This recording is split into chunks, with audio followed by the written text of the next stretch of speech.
Tatiana is one of the most diverse dining rooms in New York City. And you'll see somebody in a do-rag sitting next to somebody in a tuxedo going to the opera, and they're both eating oxtails. And, that cultural equilibrium is what makes me really, really proud of what we do at Tatiana. In 2008, an 18-year-old college student from the Bronx, New York, had an idea. The Nigerian-American son of a chef, Kwame Onwuachi watched his mom struggle to grow her own catering business, only to fall into the easy money allure of the streets. Inspired by the election of Barack Obama, Onwuachi followed in his mother's footsteps, pursuing a culinary vision based on his own life story. After cooking at some of the most prestigious establishments in the world, Onwuachi founded a series of his own restaurants, culminating in the New York Times Best Restaurant in New York for 2 years in a row, Tatiana at Lincoln Center. And it all started with one idea.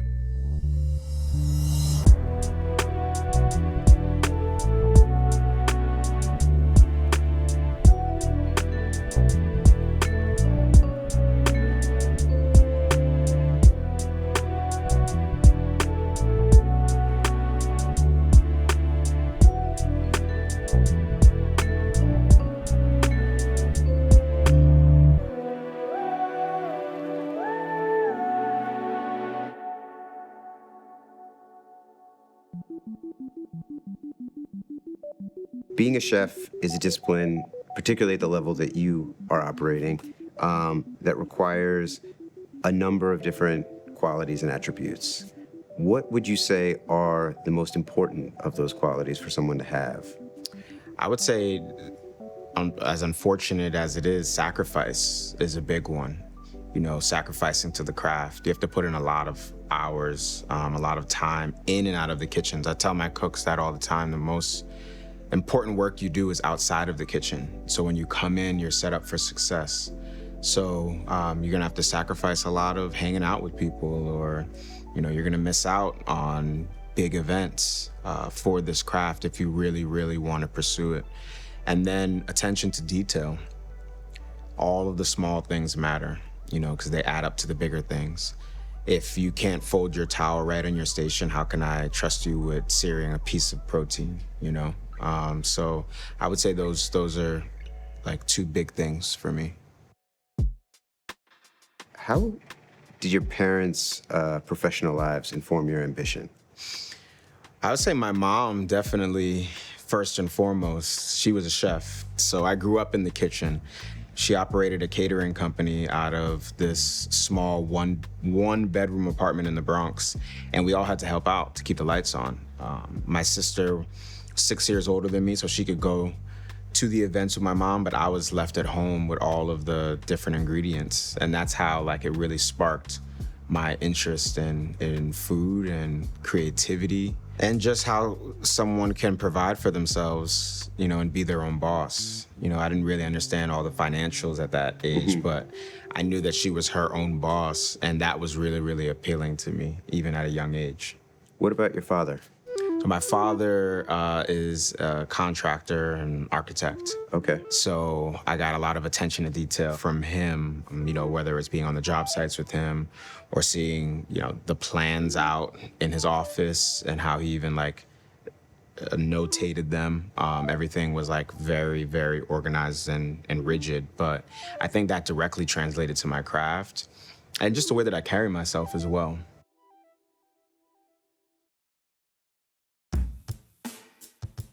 You grew up in the Bronx. Shout out to the BX, baby. Yes.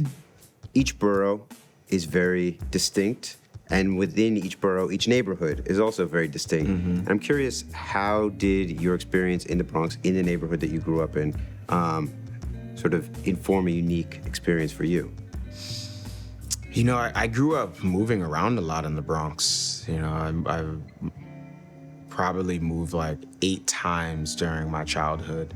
So I had to learn and adapt to these different neighborhoods every couple of years. And the dope thing about the Bronx is that, and New York City in general, but the Bronx is so multicultural. So on one block, you can have 10 different restaurants, from 10 different nationalities. So that it taught me a lot that in regards to my profession, but also in dealing with different people and new people. My ideas come from so many different places. It can be inspired by travel, it could be a dream, it could be eating a dish at a restaurant, it could be watching a movie. Ideas are all around us. So I think it's best to just be a sponge and accept all. At 10, your mother sent you to Nigeria. Mm-hmm. As I understand it, that wasn't really what you thought was happening, but you ended there for 2 years. Well, I was definitely veering off on the wrong path, which is pretty easy to do in the Bronx, growing up. What does that mean at 10? Just being disobedient, staying out really, really late, coming in when I wanted to, hanging out with the wrong crowd, things like that. And my mom, she didn't want to see that go any further. So she said I was going on a 2-week vacation to Nigeria. I was ecstatic. Sounds like a fun time. It sounded like a dope time. Didn't think I deserved it, but hey. And then when I got there, I quickly realized it was not a vacation at all. And, I spoke to her and she said, you're gonna stay here until you learn respect and learn to appreciate what you have here in America. So I went from playing PlayStation to doing my homework with a kerosene lamp. We didn't have electricity, we didn't have running water. We had to raise our own livestock. However, when I got back, I think I was worse than when I left because I was fearless. I had lived through something that most Americans don't live through. So the fears that I had before, they were gone when I came back to America. It wasn't until I reached my adulthood that I really started to think about the lessons that I learned there and how fortunate and privileged we all are out here, and to not take that for granted. While you were in Nigeria, you lived with your grandfather, mm-hmm. who is an academic. Mm-hmm. How did his profession and sort of worldview inform how you think about things? His ideology and just his way of life affected me. I couldn't really dissect like the dichotomy of him being an academic at that age, but just his demeanor, the way he carried himself, the topics he talked about, the lessons that he tried to instill in us at a young age are things that I've taken with me. He was an avid proponent for civil rights for Black people in America. And that has always stuck with me, and I think that's why I do what I do, and everything that I do, I try to uplift my people's culture with it as well, with whatever platform that I have, whether it's a book, whether it's a movie, whether it's a restaurant. I want to continue to push that narrative that, we belong and we should be respected. I don't think there are bad ideas. As someone who has done a lot of stupid shit in his life, they're all lessons. So I think, you have an idea, it's just great to see it through because you never know what's going to come from it. Even if it's quote unquote a bad idea, something dope can come out of that too.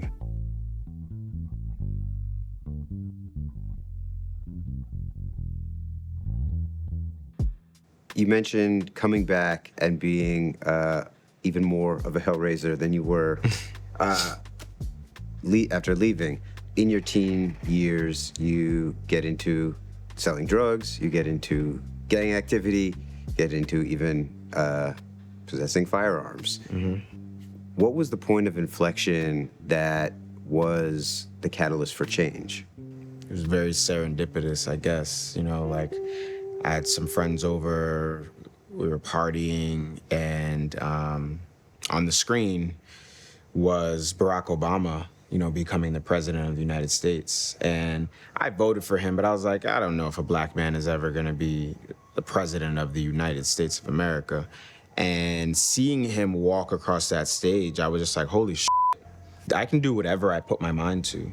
Seeing that really changed the way that I even viewed myself. And, that day I flushed everything that I had down the toilet and bought a one-way plane ticket to Louisiana and was like, I'm gonna figure my life out. I didn't know I wanted to be a chef. I didn't know what I really wanted to do. But I didn't see a fairy tale ending for anybody in my neighborhood. that was dealing drugs or lived that lifestyle.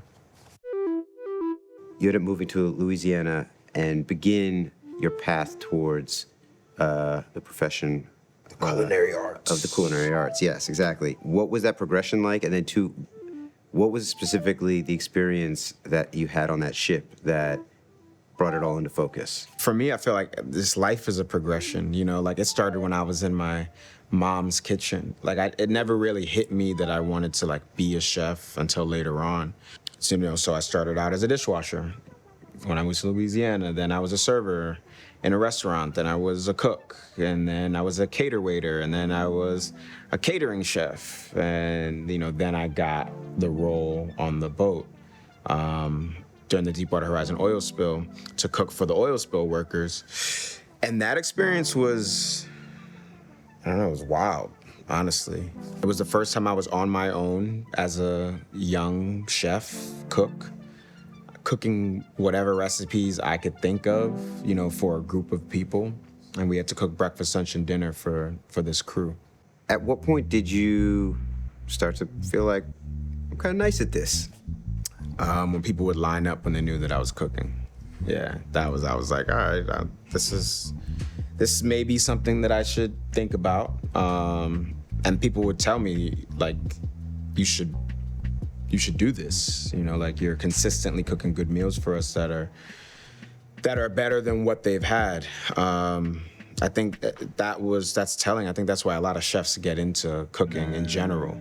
You know, you can really see when someone is enjoying a dish kind of instantly. And that's kind of like a high, like someone enjoying your creation.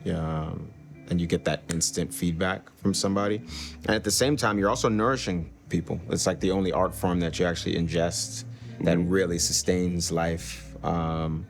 So that was a really dope experience. With an initial taste of the power of his cooking to move people, Onwuachi set out to make his inherited passion a career. His pursuit would lead him from the subways of New York to the hallowed kitchens of the world's most famous restaurants. But a spectacular failure at his first solo venture would put his ultimate aspirations in doubt.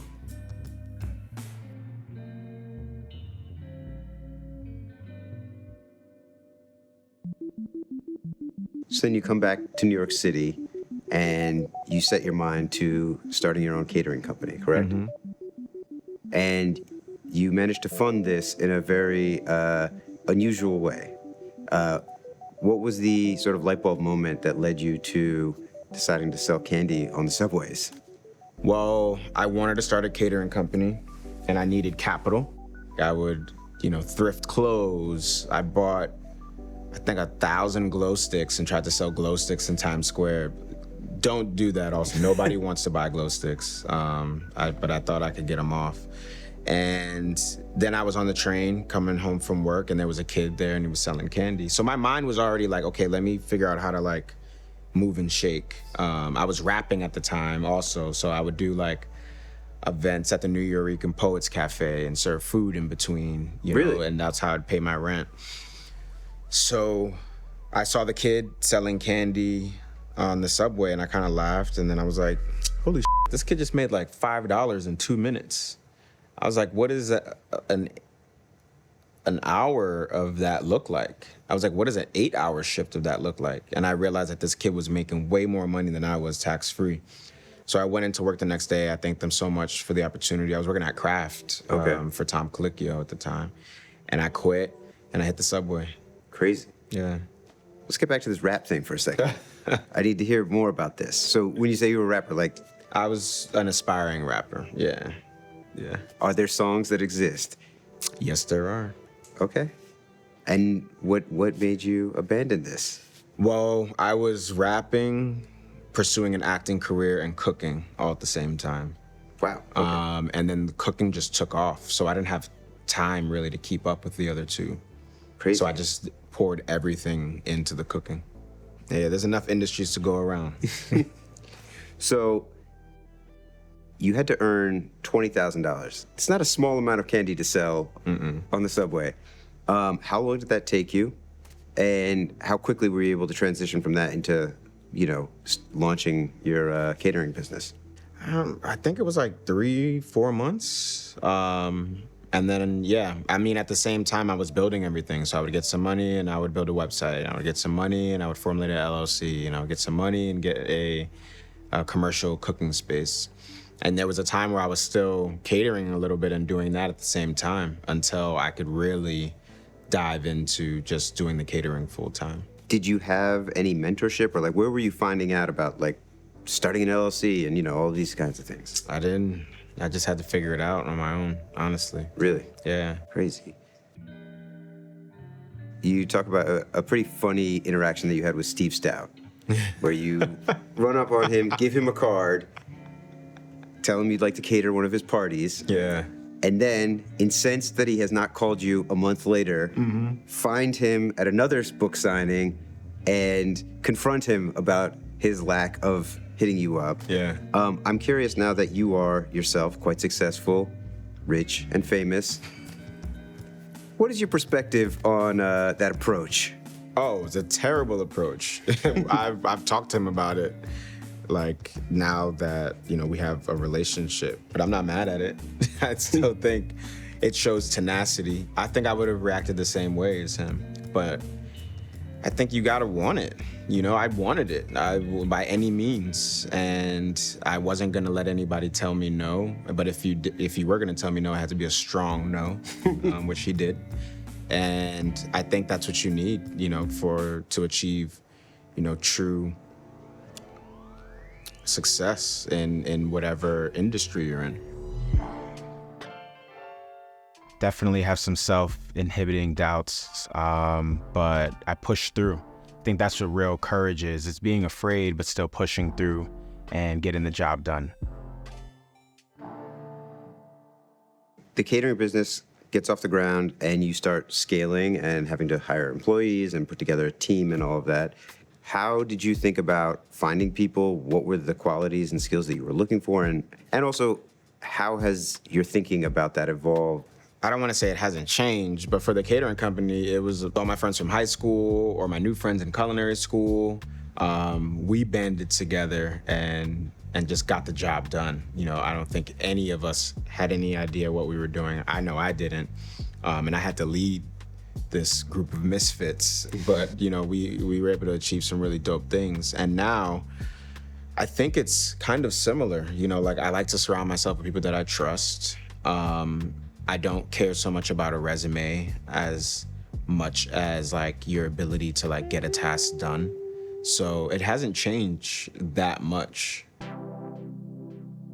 What is the key to sort of maintaining that sense of brand across a constantly churning staff and then keeping those key employees? You have to try to treat people well.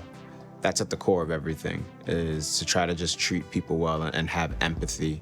In terms of like remaining consistent, that's the biggest battle in the restaurant industry. I mean, the person that's been able to do that the best is Ronald McDonald, you know? But every restaurant is trying to figure out how to be consistent every day, because we're working with human beings that have feelings. You know, they have a life outside of this, and you bring that into work, you bring that into your work. So it's a challenge. I think logistically, we try to have checks and balances. You know, we try to have recipes measured down to the gram. So there isn't much of a variable that can happen. And if it is, it's so minute that the guest doesn't really notice it. But it's a challenge.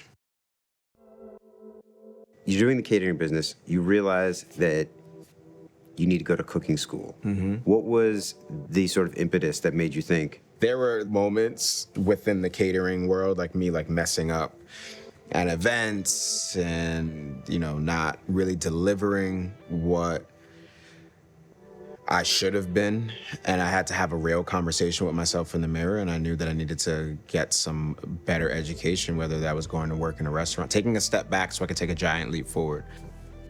In this age of everything being available on YouTube, I'm curious, do you think still that culinary school is a must for someone aspiring to step into the spaces that you're in? I don't think it ever has been a must. I don't think anything is a must. Everybody learns differently. But you cannot just learn from YouTube, I will say that. You need to actually cook for people. You need to, you know, learn the proper ways to do something repetitively. Like, constantly until there's no way for you to like get it wrong because you've done it so many times right. What were the most crucial things that you took away from your experience at CIA? Oh man, I loved it. I loved it so much. It was like being at Hogwarts or something, you know what I mean? Like everybody was there for the same reason. I learned a lot of professionalism there. I learned there were definitely technical aspects of cooking, you know, different techniques that I've taken from there. But just the community, you know, like that community was just so incredible. Like it was, at that time, it was the future of the culinary industry. If someone was interested in becoming a chef, the first step I would advise them to take is to not do it. It's really, really difficult. I would say, are you sure you want to do this? But other than that, if they said, I really want to do this, I would tell them they need to like find the best restaurant in their town, wherever it is, and work there at least for a year or two to see if they really want to do it, and to hone in on their craft, the foundation and the fundamentals. Then you end up getting the externship, is that the right phrase? Okay. Yeah. At Per Se. In the past, was a top 2 or 3 restaurant in the world. What was sort of the most consequential part of that experience? That experience, I mean, I learned so many technical skills on how to cook, but also how to carry myself in the kitchen, and professionalism, sense of urgency, attention to detail, which I talked about before. That folding the towel thing even comes from Per Se. So I learned so much about fine dining, but also like how to take those things and apply it to, you know, whatever it is that I want to do, whether it's fine dining or not. Just really caring about every single thing that you're doing, because it does affect the guest experience. When you end up at 11 Madison Park, is that as a job or is that a continued externship? It was a job. Okay. Yeah, I was still at the CIA, and I would come down, I would take the train down and work there, and then take the train back up so I can make it for class. What were the biggest differences? There are obviously 2 world-class kitchens, but with 2 very different personalities running them. Yeah, I mean, they're 2 different restaurants. Restaurants, they're different because they're an expression of a human being, you know? So like, it's going to be inherently different. You know, the finishes are going to be different. The key seasonings are going to be different. The culture is going to be different. Yeah, that's what I mean, like the culture of how everyone relates to one another. Is it very unique spot to spot? Yeah, it's extremely unique from place to place.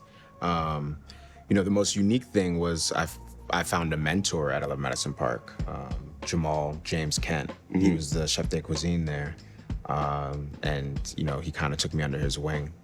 So that was like the biggest difference for me, is having someone that was like a really, really great leader, and he didn't lead like other fine dining chefs that I have worked with. You know, it wasn't through fear, it was through like understanding. And it was through empathy and communication. So that was a really pivotal moment in my career.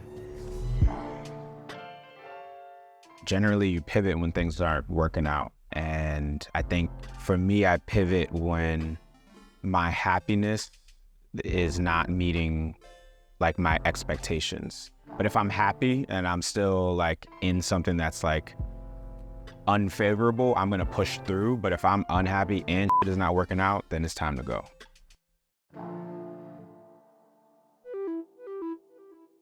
From 11 Madison Park, you end up helping a friend with a pop-up, which then leads to you having a series of pop-ups yourself. What was that experience like, of taking the same experience and moving it around, and also for the first time crafting your own menu? How did you approach that sort of strategically?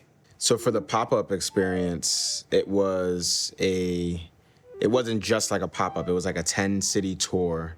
They took like 10 chefs, put them in different cities, kind of like a shotgun start at a golf tournament. Okay. And at the end of the dinner, the guests would get a feedback card, and they would rate you from 1 to 10 on taste, on temperature, what would they actually pay for this if they had to pay for it again, et cetera, et cetera. And they took those cumulative scores and crowned a winner of this tour, and the winner got their own restaurant. So for me, it was more than just a pop-up. It was like, okay, this is my way out. Once again, this is my selling candy on the subway. So I wanted to connect with the diners. So I told my personal story, but I also weaved in whatever location I was in, like cuisine as well. So if I was in Austin, I did an homage to Salt Lick Barbecue. You know, if I was in Chicago, I did, you know, something unique to that region. So that's how I changed it up. But it was incredibly difficult, you know, being in a new city every 4 days, dealing with a new team. With a new menu. A new menu, new team, new location, new challenges. It was quite the experience. This was clearly somewhat of a competition. Do you consider yourself a competitive person? When I need to be, yeah, for sure. Which, of course, leads to you then being in another competitive environment in Top Chef. How did that opportunity fall into your lap? Well, actually, it came from doing the pop-ups. So I got a lot of national press, and I guess that's what the Top Chef casting people look for. And they reached out to me. I did a Zoom, or at that time Skype, I guess, a Skype call, and a couple months later, I was in California.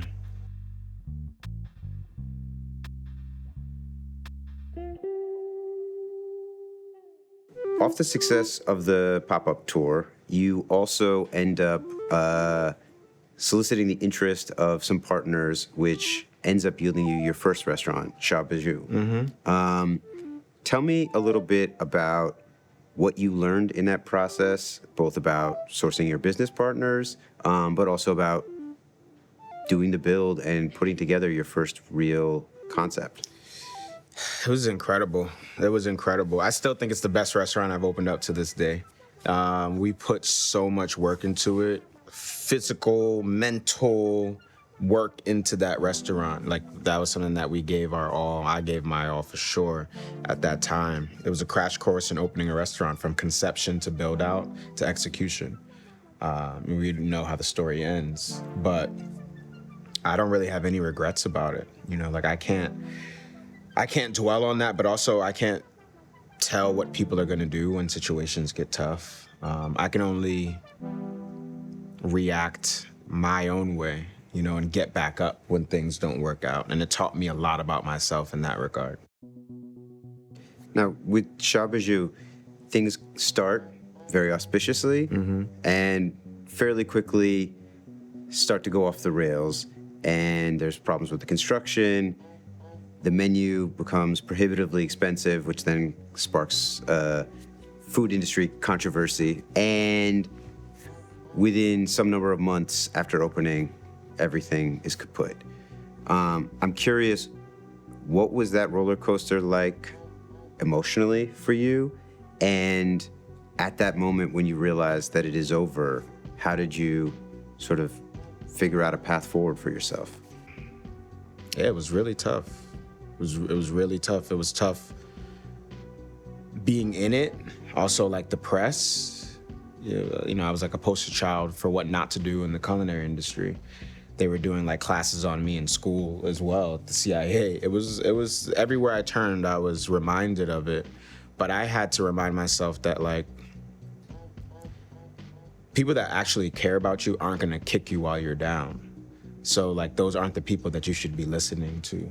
You should be listening to the other people that are trying to lift you up, or the people that tell you these things before shit goes left. And I had to dig deep and push through and pick myself up. Luckily, I had people I surrounded myself with that believed in me more than I believed in myself at times. And, you know, I was able to open a restaurant a couple months later. Immediately after the demise of his first restaurant, Onwuachi retreated from the public eye and reestablished his love for cooking behind the scenes. When he returned to the business in a leading role, his vision for a cuisine incorporating all of his influences would reach new heights and bring him back to his hometown with renewed acclaim.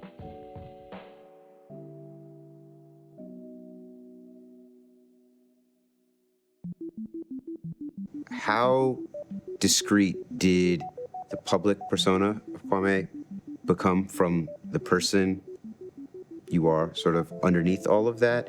And again, how did that feel when the public you is first exalted and celebrated and then, derided in that way? I think at that point there was a beautiful present, a beautiful gift that was given to me, which was the removal of the fear of failure or trying to assimilate or, pretend or put on a front. At that point, I was like, it. Like, y'all have done your worst, so I'm just gonna be myself and you can kiss my ass if you don't like it or not. So I opened up an Ethiopian fast casual restaurant called Gorsha. I had a friend pretty much act like the chef. I didn't want to be in the public eye. I just wanted to cook, just to get back to like what I loved doing. And it became like the number 5, the 5th best restaurant in Washington, D.C. at the time, but nobody knew that I was actually the chef in the kitchen. And then a couple months later, I got Kith and Kin, and ended up working with Kith and Kin, being like very, very highly acclaimed restaurant, just me being unapologetically myself. But I think up until then, I didn't really know. I was still young. I was like 23, so I was like in the public eye. There maybe 4 years before that, I was selling candy on the subway. So I go from selling candy on the subway to like 3-4 years later on national television. I don't know. And I'm also still figuring myself out as a young adult. So I think it was very difficult, but I'm very grateful for that experience because it removed that fear of failure from me. Failure is kind of an opinion, If Beyonce sold 50,000 records, that'd be a failure to her. But if somebody else did that was just up and coming, it'd be the best day of their life, right? So I think it's really an opinion of like how you view yourself and also how others view you. But for me, my quote unquote failures were just big lessons to me, and I wouldn't be here if it wasn't for them. What is your process when you are coming up with a restaurant? It's a menu, it's a vibe, it's a space, Where do you start and how do you build it out in your head? It starts with the location for me. Yeah. The location kind of speaks to me because then I can dive in like what was there in the land before, and like really get inspiration from like just that physical structure. And then honestly, there's no blueprint to it just yet. I'm still a young Black chef, I guess, but there's no blueprint yet. So it can start off as something and then morph into something along the way. But for me, it starts with the location, and then it may be the concept, and then the name, and then I can toy around with different things. But there's a lot of factors that go into it, whether it's the vibe, the music, the food, the decor, the location, the identity of the restaurant in and of itself. How important is the role of storytelling and of theater in creating a restaurant? I think storytelling for me is key. Like I have a mantra: if a dish tells a story, then it has a soul. You're not just cooking for perfect seasoning. You're cooking to share something with someone, make someone feel something. And that has now bled into everything that I do. The name, the logo, how it's designed, what is the font, the menus, how they're designed. Like everything should tell a story. Theater, I think in the aspect of theater, restaurants are theater. No, not many people are going to restaurants because they're starving. It's not a soup kitchen. They're going to feel something.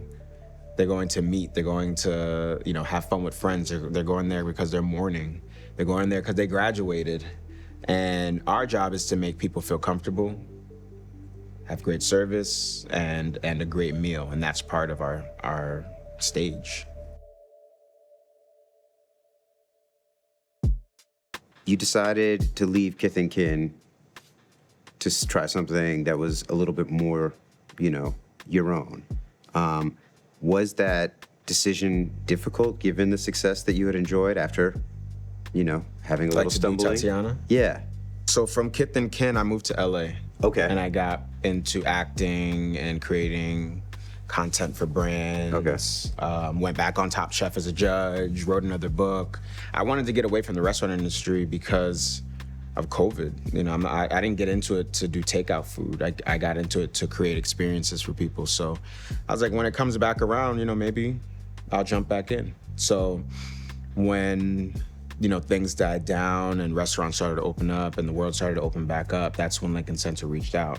So I just felt it was time, and there was no better place than to come home to New York. Yeah, I was curious about that. I mean, it's obviously a very hallowed space. What is the process by which one gets that kind of real estate footprint in Manhattan? I think you get called up. You don't call them, they call you. So you basically you were on the phone with a Rockefeller, and they were just like, Yeah, I was on the phone with Lincoln. No, they called. They were renovating it for the first time since it opened because of COVID. They were able to redo the theater, the lobby, everything, and then they were able to put a restaurant in there. So I got a phone call from someone who represented them. They wanted to bring a chef in to create a concept and put a restaurant there. They were talking with a bunch of different chefs. I gave them my concept, and I think I got a call maybe the same day or a couple days later that they wanted to go with mine. and I understand the concept was predicated quite specifically on the location and what had been there prior to it becoming Lincoln Center. Absolutely, yeah. I knew I wanted to do Afro-Caribbean. That's kind of my style. I think I'm still figuring it out, but my style is my culture. So I'm Nigerian, I'm Jamaican, I'm Creole, Trinidadian. So I use those flavors within my cooking. So I told them that, and then I also looked at the land. I was like, okay, what was here before the meeting? I'm like, what was here before Lincoln Center? And I saw that it was Old San Juan Hill, which was an Afro-Caribbean Hispanic community that was pushed out. So Lincoln Center could be built. I think it was by Robert Moses for the de-urbanization of the city at the time. And I was like, oh, wouldn't it be dope to put that food back where it probably was? And then, I started toying with names, and then I thought about, oh, well, my upbringing is also Afro-Caribbean Hispanic. I grew up in the Bronx. Oh, what if I named it after something that would remind me of that? Tatiana, growing up in the Bronx. So that's what I mean about everything should tell a story, so it has a soul. So people ask me about the name, it's boom, okay, the cuisine, gotcha. The location, gotcha. You have an explanation for everything. And it helps your staff get behind it too, because then it means something. It doesn't just seem for profit, we're trying to say something here.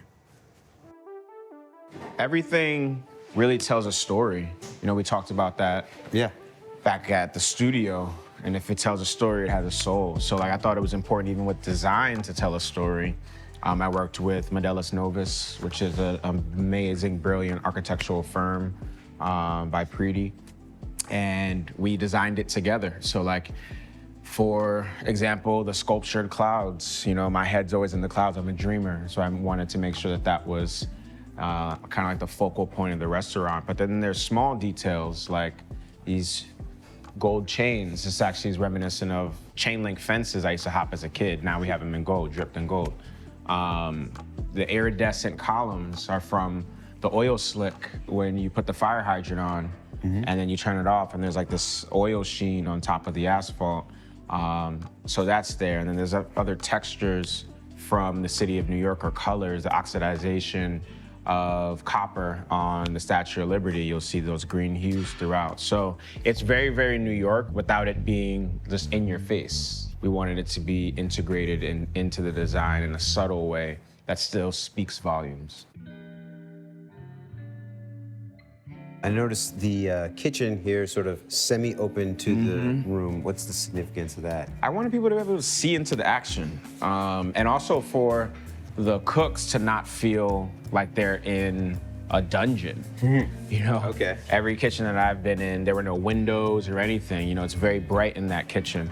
So you're able to see the plaza, and you're able to see and feel the energy of the dining room, and you can hear the music too. So you'll see the cooks dancing. you'll see the cook's a part of that vibe. Yeah. And I see during the summer you have an outdoor space now? Yeah, we have the patio. The patio, I think it's cool because it still has the ambiance of the restaurant, like the music and the food, but it's outside. So you're in Lincoln Center, so it feels very, very much New York with one of the most stunning backdrops New York has to offer.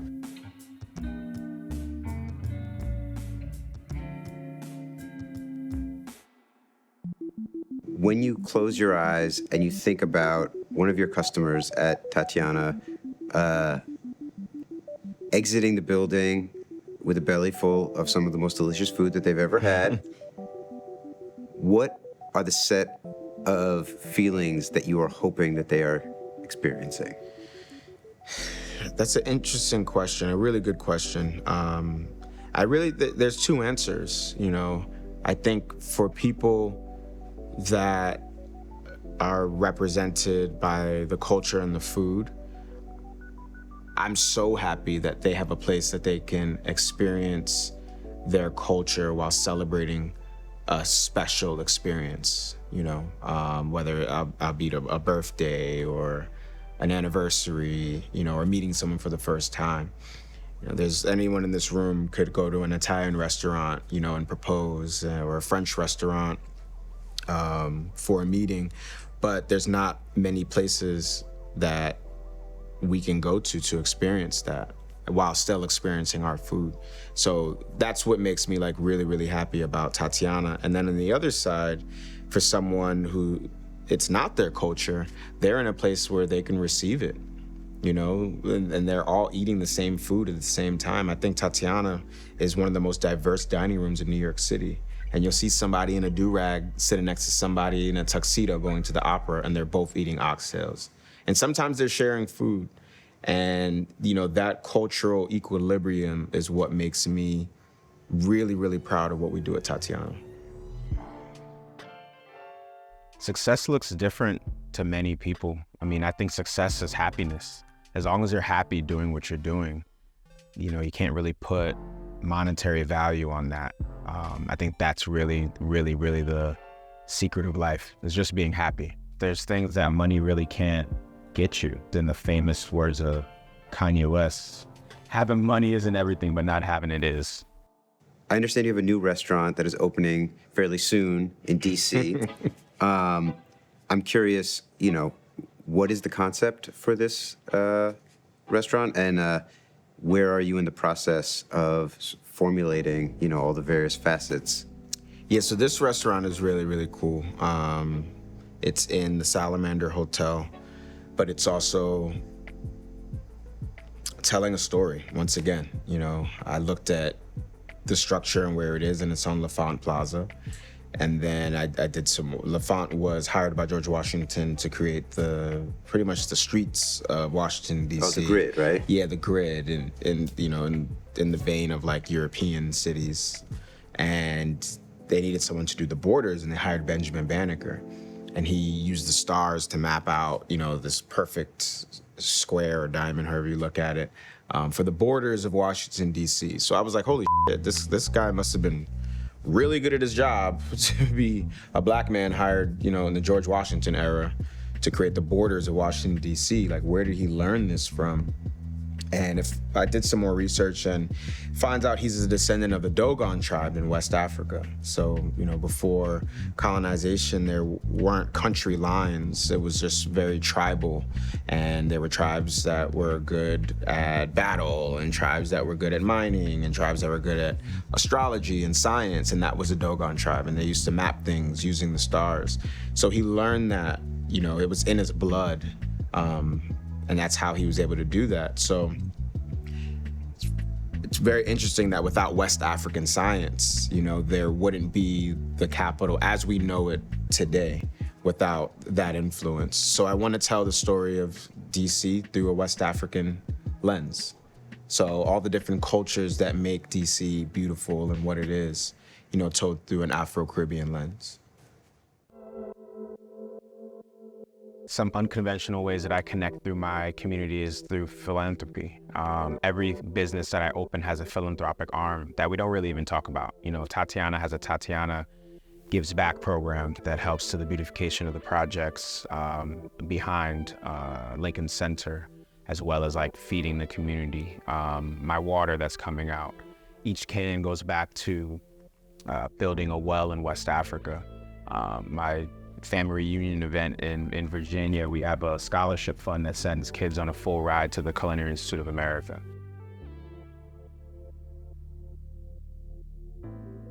At whatever, 25, 26 years old, you wrote a memoir, which is fairly young for something like that.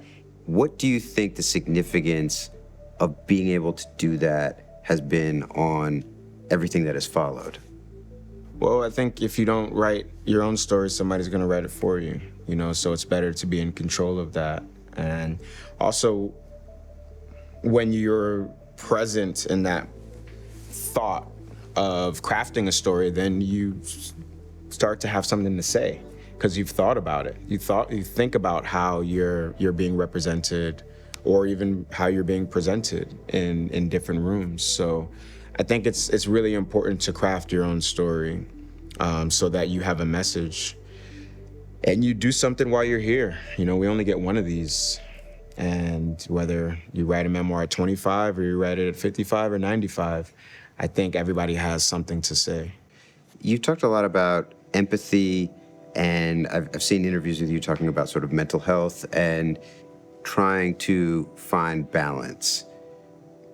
The discipline of being a chef, however, is an incredibly brutal one. How do you manage to sort of keep your own sanity and also be mindful of, your own sort of state of being? I read a really good quote once. I was on a mushroom trip walking through Vancouver, and they have a lot of graffiti in the back alleys. And it said, everything's important, but nothing matters.